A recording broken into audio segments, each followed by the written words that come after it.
Well, here we are. It is Monday, September 9th, 2024. And as I mentioned yesterday, we did the preview for the Bonhams Japanese sale. And today we're going to take a look at the Sotheby sale that's coming up the 18th of this month. It's just a week from Wednesday, starting at 9 a.m. Eastern Time in New York City. 9 days to the sale starts. And they have some very interesting things. And I'm going to go through and pick out, I've set aside about 20 or so lots from the sale, a little bit from each category to give you an idea what's in there. And of course, there's the cover lot, which is the big dog, as they say. It's probably the most important piece of Chinese art being offered in New York, maybe this year. It is an amazing bronze, and we're going to get to that. And there's also some very, very good things that we're going to work our way through. And we're going to start up at the front of the sale working with Jades. It's 270 lot auction. It's nicely done. They have a lot of the regular stuff, the really fine, fussy famille rose and enamel pieces that we all love and all that. But there's also some real interesting sort of peculiar things that aesthetically appeal to me, so I may focus on those a little bit more. It's not always about how much they're worth. It's about how much you like the things. Obviously, that's why you collect. If you're collecting for investment, you're on your own. Buy what you love. Don't think too much about down the road unless you're a dealer, and then you have to think about down the road. But otherwise, just buy what you love. All right. The first thing I wanted to point out was this. Now, you're going to notice in the sale, if you go through the catalog, you'll notice the name Stephen Jungkook. And Stephen Jungkook's collection is, and I'm not saying this in a pejorative way, sort of the clown car of Asian art collections. You just can't imagine how much stuff this guy bought. He was a Midwestern collector for many years. He was a very successful business guy. He had an amazing eye, and he absolutely fell in love with Chinese art, Asian art in general. And he built a phenomenal collection. And he was always out there hunting around, finding great things, large and small. And this time, there are a number of very, very good lots from the Jungkook collection in this sale. I would urge you to go through it. He had amazing taste and made great selections. And these are small objects. A lot of the pieces he has are small jades, small metal fittings, Warring States plaques, and that sort of thing. Really, really great. And this is one of them. It's a very unusual late Ming or mid-Ming lobed Qianlong form water dropper. This is very small. It's only a couple inches. But the quality of the work on this thing is phenomenal. It's absolutely beautiful. You got the little tiny chimera coming up over the edge. And this cup is only 2 inches, so it'll give you an idea how small that chimera is. And then the dragon on the side, an absolutely beautiful example. And the estimate is 12 to 15,000. But for a piece of nephrite jade of this color and quality and that carving with this beautiful polish, I don't think is an unreasonable ask at all. There's the bottom of it with the pod showing, finely detailed, where you wouldn't normally look underneath. That's some of the things you want to look for with fine jades. And also notice how superbly well they carved even the area that would rarely ever be looked at unless it was being appreciated. $12,000 to $15,000. Wonderful looking thing. And then there's this. This is also, I believe, from this Jungkook collection. This is a little bit bigger. 5 7/8 inches, 6 inch tall. And it's basically, it looks like a brush pot to me, in the form of a tree trunk in different shades of jade. Beautifully done. The carver on this, what's wonderful about this is that you notice that the lighter celadon jade color, it was reserved for the body itself, but the outside of the jade obviously had darker greens in it. So the carver had to carve through the darker greens to get to the lighter greens and realize and recognize where it was so he could carve it appropriately, so you'd get this amazing contrast. This, the darker green wasn't added. This was the layering from dark to light as you moved into it, and you end up with this extremely fine, very, very soft, sort of soft grayish green background with a brighter green, almost looks like jadeite foreground color. So absolutely beautiful piece. They didn't give it much of a description. It just came from the Jungkook collection, and there's a very nice description of what it's saying, and it's got a good estimate, $40,000 to $60,000. But what a superbly carved piece of jade in a naturalistic form with pine trees and lingbai and fungi and this. And, I'm surprised they didn't call it a brush pot, because that's what it certainly appears to be in that size. It's a great looking thing, a great rarity if you like jade. And then this, the Crouching Man. There's also a pair of horses in here. I meant to include the horses. If you want to see the horses, go get them. They came from another collection, but they're two horses who are sitting side by side with their necks interwoven. They're absolutely wonderful. And then there's this seating Buddha. Here he is. Again, superbly. Notice the satin sheen, that beautiful, beautiful, beautiful, superb finish. And then all the little details in the robes going around it. The facial expression. I wish these enlarged more. For some reason, they don't. I wish they did. I'd love to pull this in and show you. But the details of this are exceptional. They did a very good job photographing it. So you can see quite a bit of it. And there are numerous photographs going down the piece, front and back and so forth. Here's the back of it, nicely done, all finished all the way around. Estimated at again $12,000 to $15,000, and again from the Jungkook collection. And it's only 2¼ inches. This is a little tiny, just about that big, small jade, but it's a gem. These are sort of like collecting little gems, little diamonds. And then there's a lot of jade. There's a whole bunch of good jades in there. So if you're a jade collector, you want to take a look. And then there's this. Some of you may recognize this. This is a very, very well-known Jiajing Marken period jar. It's a small jar. It's about 5 inches tall, and it's been in catalogs. It's been in books, and the ownership history is quite impressive. It was brought over originally by C.T. Liu, the famous dealer, back 100 years ago, and then it was in the collection of Dr. Karl Kempe, who was another famous collector, and then it was sold at Sotheby's Paris in 2008. It was acquired by Eskenazi and Company, and then it went into the Mayan Tang collection, and then it was sold again at Sotheby's Hong Kong in 2013. So it's been around. Everybody knows this jar. It's a wonderful example. It's estimated $150,000 to $250,000, and it was done, as I said, during the Jiajing period. It is marked on the bottom, and this is the pot. It's what's interesting about this is that there's not any rubbing to the red enamels. The enamels are all beautifully and still intact. And often on these iron red decorated, these red enameled pieces, you see wear and rubbing affects the reds in particular. It's a bit of a dry surface and they rub off. And this one looks to be in excellent shape. Here's a picture of the bottom. Now I'm going to say one thing. This very bright sort of orange area outlining the footrim. That's the reaction of digital camera. It's not that red. It's not that orange in real life. It's more subdued like you expect to see with iron red. But they may have brightened it up a little so you could see the mark better. But that's the mark. But it's not quite that orange. If it looks orange to you on your display, it's not that orange. And it's estimated at $150,000 to $250,000. It's one of these little holy grails that everybody talks about. These types have been on the cover of catalogs and books, and I think there's one like it in the British Museum, as I recall. One of the museums I know have one. And then over here to this, if you like, I like pieces that are unusual for what they are. Now this is there's 2 of these in this sale, 2 pairs of Kangxi vases and Femi-Vert decoration that are faceted with their original lids.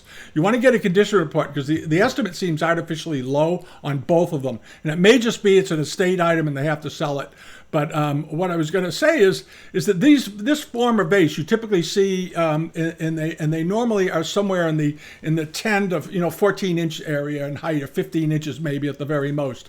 This is a much bigger pair. These are 26 inches tall. They're over 2 feet tall. These are big pieces of porcelain.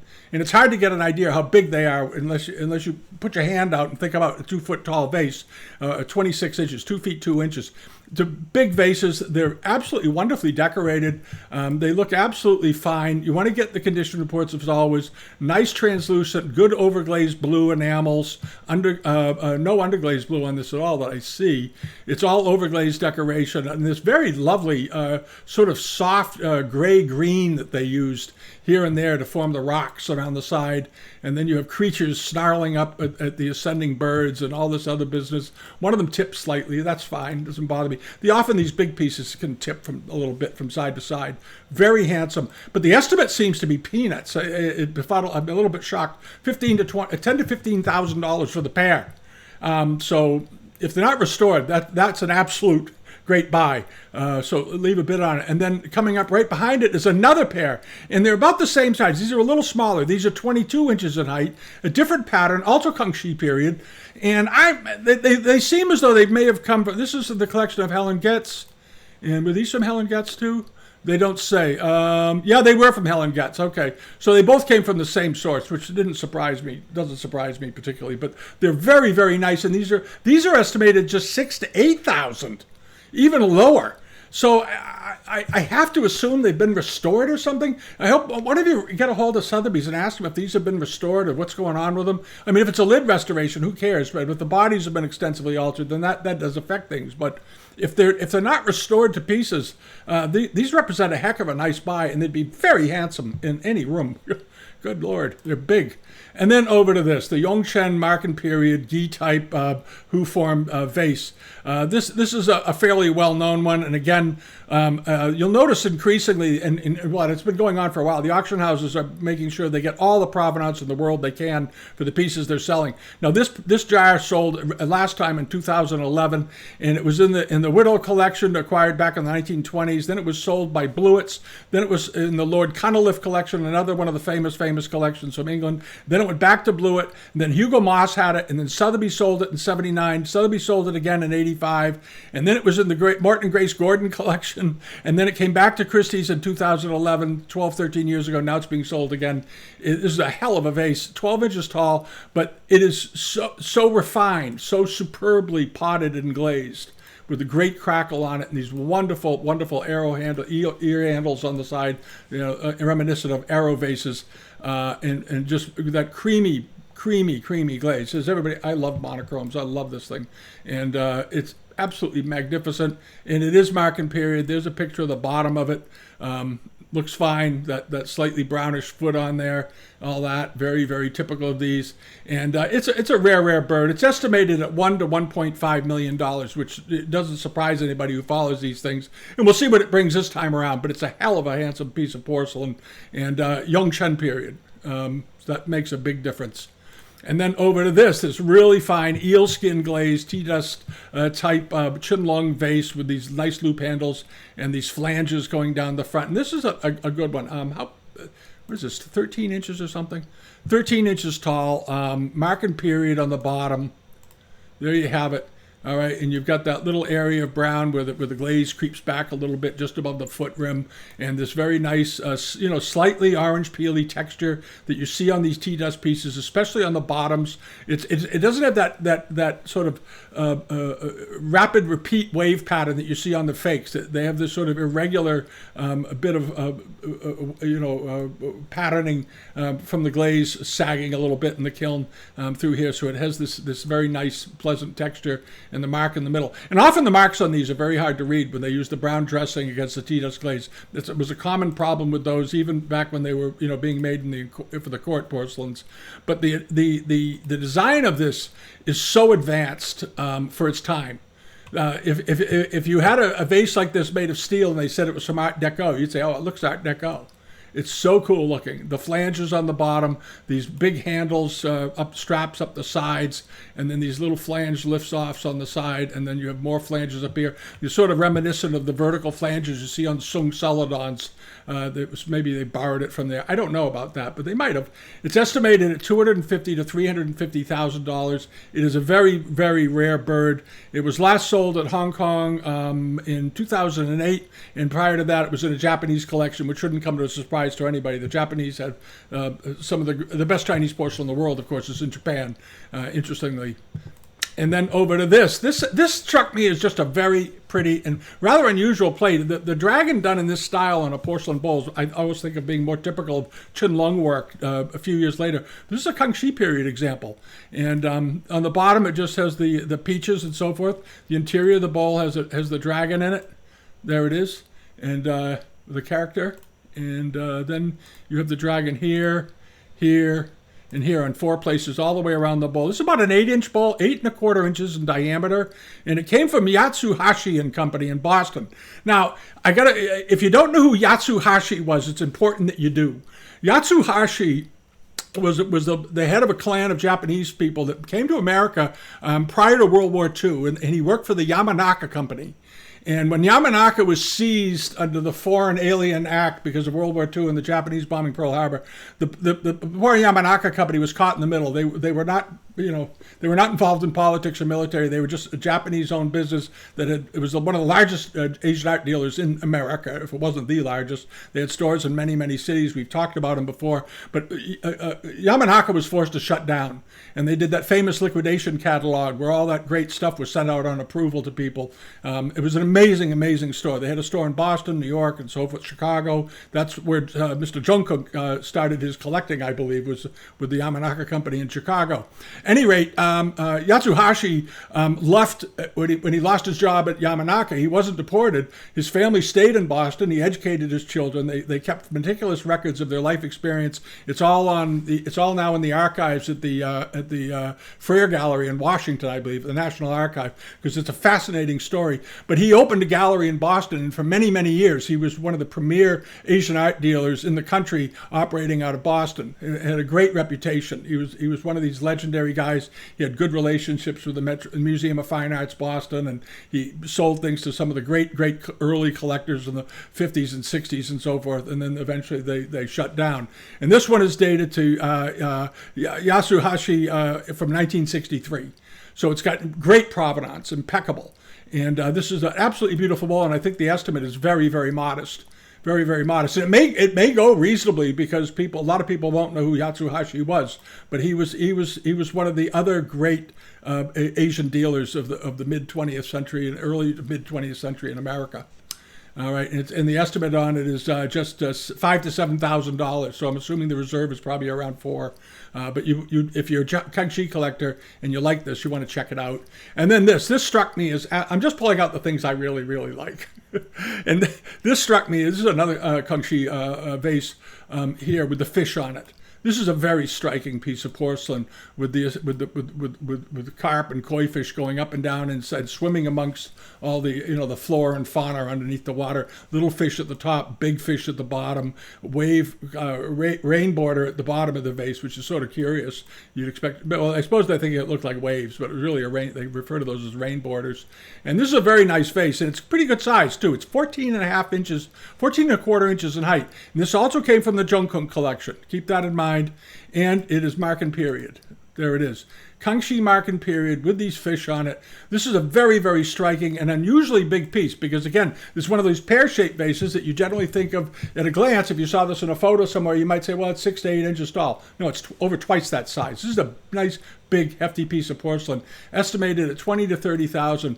But look at the decoration on it. The decoration on this with the fish and the crayfish down here coming up. You don't see crayfish very often on Chinese art like that. You see it in Japanese all the time, but not in Chinese. And just an underglaze red, very successfully used to shade the fish. Underglaze red, underglaze blue, all the goodies, and a very rare decoration. I think that's one of my I really like that. That's aesthetically, that's a great looking thing, and it's big, nice size. And then over to this, a very nice Ada Morals bowl. I'm going to see how big this is. Hold on. They're just dating it as 17th century, probably transitional to Shunzhi period. 8 3/4 inches in diameter with Lohans all over it and script. Very, very nice burner. And it looks to be in good shape. I'm a little bit perplexed why the estimate is so low. $4,000 to $6,000 for this. This is an absolutely wonderful thing. Absolutely great with immortals on it. As many of you have noticed over my right shoulder, I have one very similar to this that's a little bit wider that's got kintsugi repairs all over it, but I really like this a lot. This is very, very nice. And there's the bottom. $4,000 to $6,000. That's a no-brainer. That's an absolute no-brainer. If you've been looking for one of these, that's a very, very nice example. They don't have any provenance on it. There's no history. Apparently, it's never been sold anywhere before, which could be a good thing. It means it hasn't been kicked around the market forever. But nice-looking piece of porcelain. You do want to get a condition report, of course, but look into it. And then over to this. These are really rare. These are really, really, really rare. These are Wanli Marken period stem cups. And they didn't make a lot of these. And they're extremely rare. It's a form that was originally started during the Xuande period. And they know that because they found shards in the kiln sites of this type and form with this green enamel. So it almost looks like Daoist. But then they use that Jiajing iron red, that red, to highlight around underneath the rim. And it's got a silver top on it. And these stem cups are fantastically rare. fantastically rare. There's only a few of them known in the world, and there are very few known in this color palette. The originals from the Xuande period, I don't know if there are any extant examples still in one piece. Maybe in the Palace Museum, but then they went through, in the late Ming Dynasty, they had a whole sort of revival thing between porcelains and even bronzes and things where they did revival stuff, and they began to produce these. And notice how they did they outlined it in a very nice way, revealing the white glaze underneath to cause the form of the Qianlong, and then they enwei decorated the Qianlong underneath it. And if you flip it over, get over here, there are the marks on the bottom, and you see how bright and pretty the colors are, and they have that very, very classic paste of the high end of the Jing period, very clean, very white, with only minor bits in it. It's not burned and messed up looking like they sometimes could get. But these were very lovely imperial cups. They're estimated at $60,000 to $80,000, and they measure 3 3/8 inches tall, so they're fairly small. But they're absolute gems and very, very rare. And to find them in a pair is almost unheard of. So I think that there's something, if you're a serious buyer with a pretty deep wallet, and you want something really rare, these are it. And then over to this. This is a neat thing. This also came from Yatsuhashi.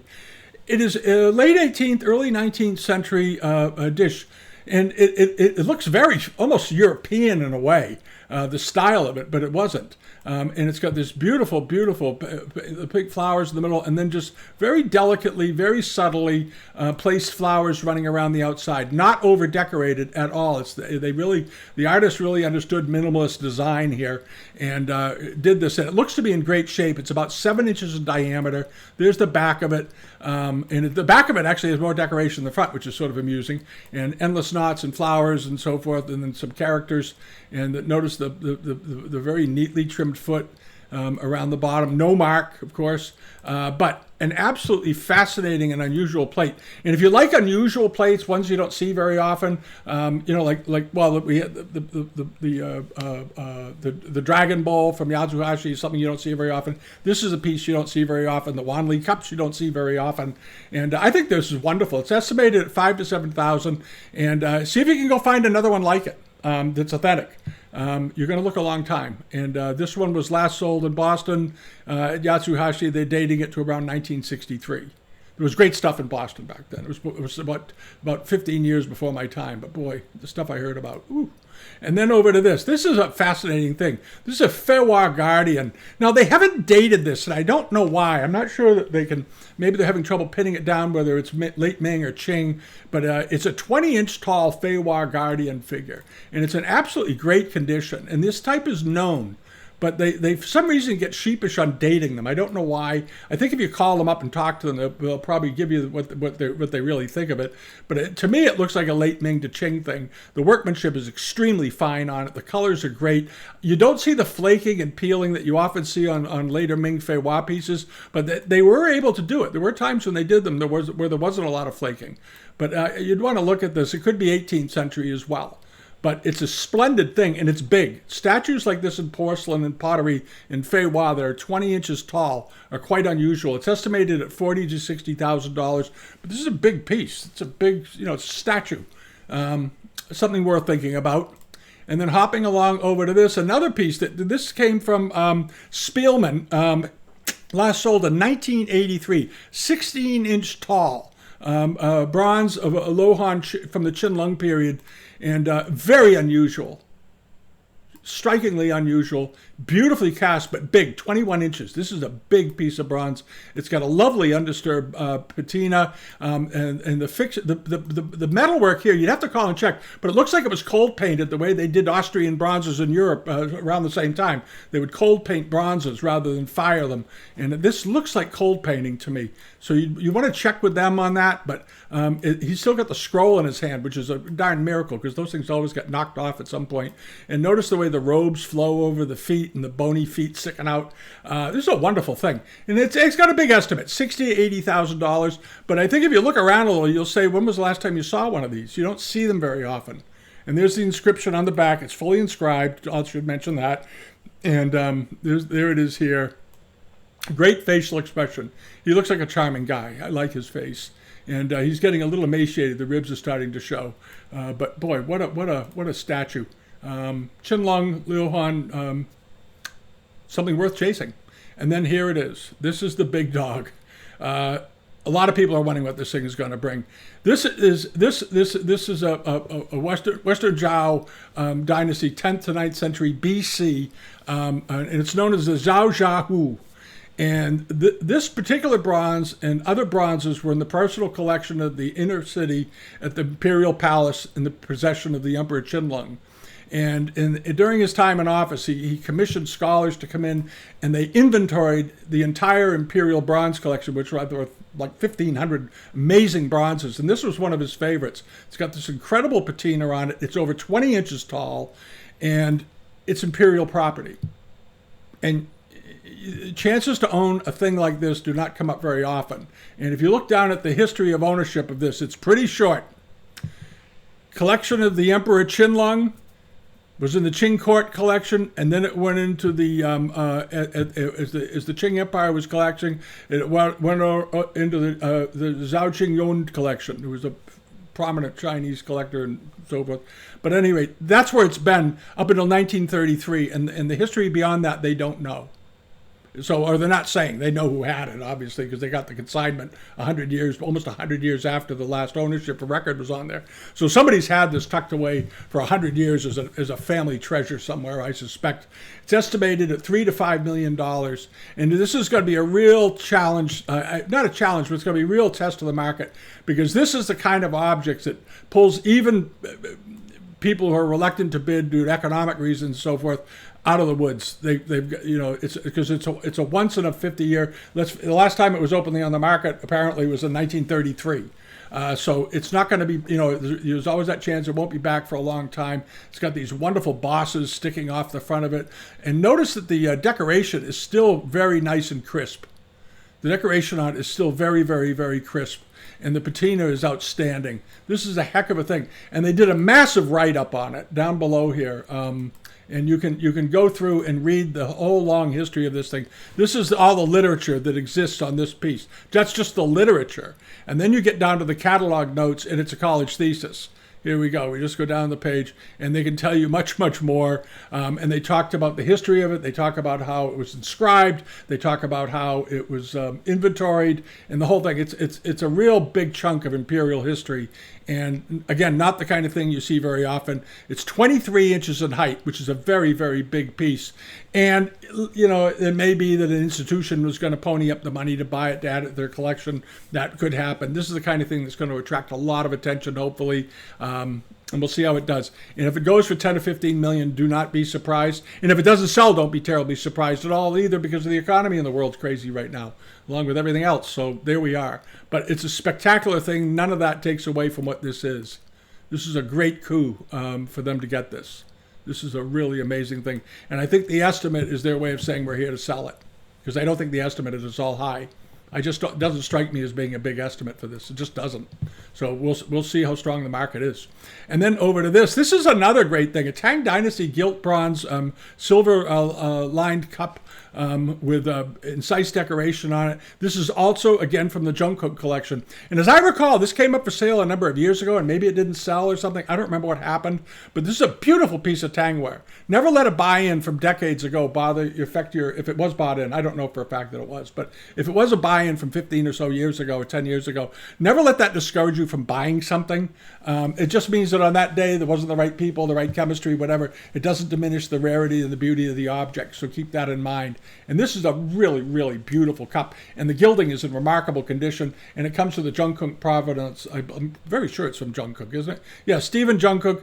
Yeah, there it goes. Offered at Christie's in 1998. It was offered at Christie's 25 years ago.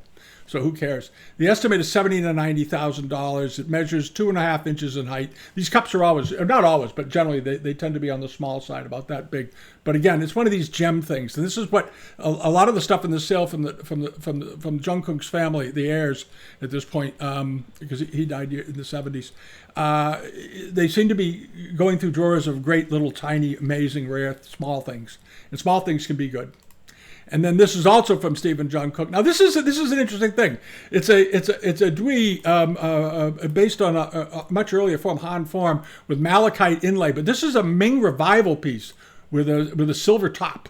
And in the late Ming Dynasty, there was this revival period. I talked about it to do with the Jade and the Wanli, the porcelain, copying Zhuangde things. Well, they also went through a period with their bronzes where they were doing revivalist inspired pieces in the late Ming Dynasty and so forth, of things like this. And this is a handsome thing. It's very unusual. It's very unusual. I like it a great deal. It's quite striking. I think the green is absolutely beautiful. The malachite color is good. And notice this, the malachite all appears to be in quite good condition, which is sort of unusual because often the malachite pops out all over the place on these, and I don't see it. And there's the elephant on top. I wanted to see the elephant with his trunk up for good luck. And a beautiful thing with some silver in it.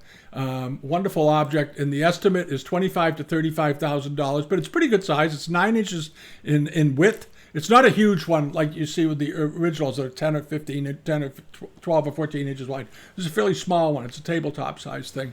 But the color is very unique and unusual. And again, it's one of those things that, if you look at something like this at a distance, oh, it's an Art Deco incense burner. It's, yeah, well, look at the colors, yeah. The Chinese were so far ahead of their time. It's amazing. And then this. I hope you guys, everybody stopped in to take a look at this. If you browse this catalog, you can see it. It's a twin bird, Ming Dynasty, gold and silver inlaid censer. And I'm going to get the size here. Hold on, 4 3/4 inches. Came from the Zhongkung collection. Again, it was acquired at Nagatani in Chicago in 1969. So Stephen Jungkook acquired it. I think he died in 78. So he acquired it not long before he died. But this is a really amazing looking piece of bronze. And you have the double bird heads on the top, and you can go around it. They have some really good photographs. There's a picture of it down from above. Just absolutely splendid piece of metalwork. Just absolutely great. There's the bottom of it. Look at this. The feet are there. Everything's in place. There's a little bit of loss here to the patina. Something banged it at some point in its life. Maybe when it got, back on the 100 years, 300 years ago. And there it is. This is the whole load. These are just the other Jungkook pieces that are in the sale. But there's the bird thing, the bird burner. And I like this a lot. I think this is just great. And it's a very rare thing. It's a very, very unusual form. There it is. You get a better view of it in that shot. Very unusual, striking. And again, 4 3/4 inches, estimated at $50,000 to $70,000 because of the complexity of it and the rarity of it. And then hopping along over to this. This is an interesting thing. This was bought, according to the research on this, somebody bought it at the Chicago Antiques Fair in 2005. And he got it cheap.